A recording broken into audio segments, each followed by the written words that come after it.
Bonjour mesdames et messieurs, bienvenue dans cette première édition de reportage sur la vie de ces curieux êtres habitant une région lointaine et pourtant si proche. Nous sommes en effet dans la bourgade de Serein, un petit patelin en périphérie de Liège. Nichée au fin fond d'une vallée, cette bourgade présente d'étranges édifices. Peut-être religieux, nous ne le savons pas encore. Nous allons, au fil de ce reportage, essayer de vous apprendre le mode de fonctionnement de ces autochtones.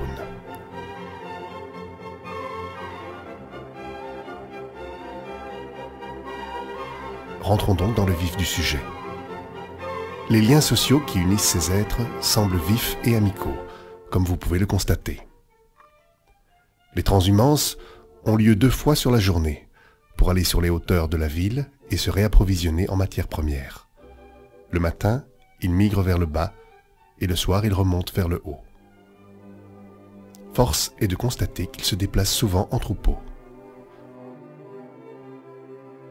Nous avons repéré un spécimen tout à fait particulier.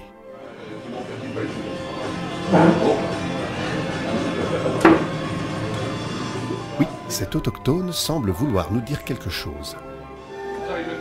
C'était juste pour te dire que je t'aime bien.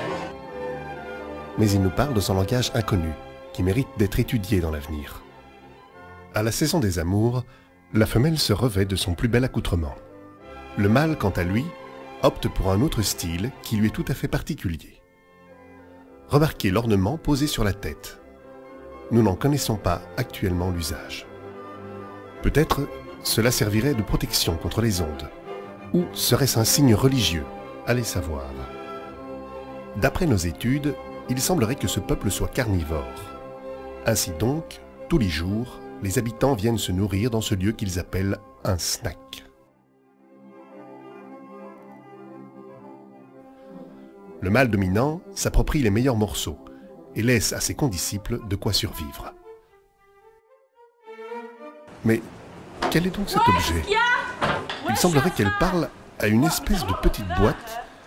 Décidément, le comportement de cette espèce est réellement étrange. Nous allons laisser cet autochtone en paix, car il a l'air d'être troublé par la présence des caméras. De son côté, le mâle se laisse filmer docilement. Après la pitance, le mâle se repose tout en savourant une boisson euphorisante.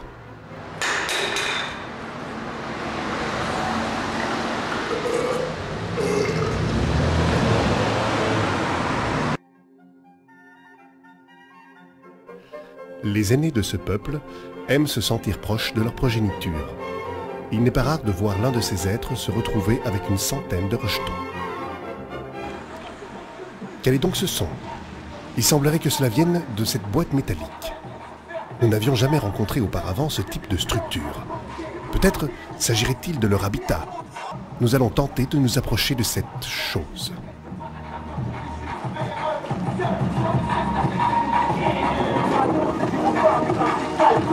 Putain, qu'est-ce que tu fous? Dégage, mon gueule!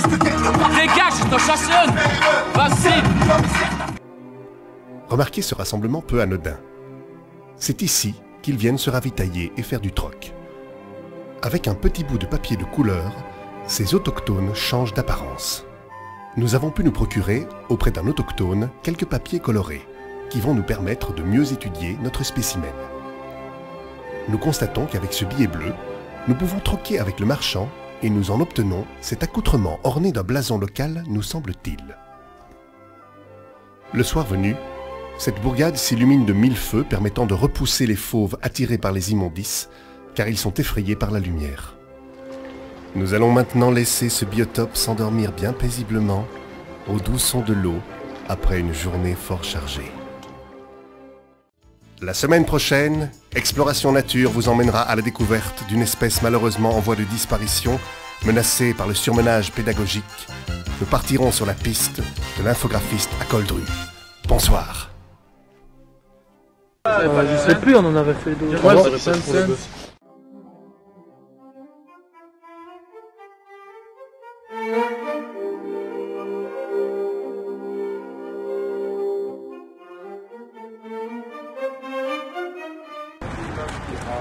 oh putain, oui, gars, c'est fini alors.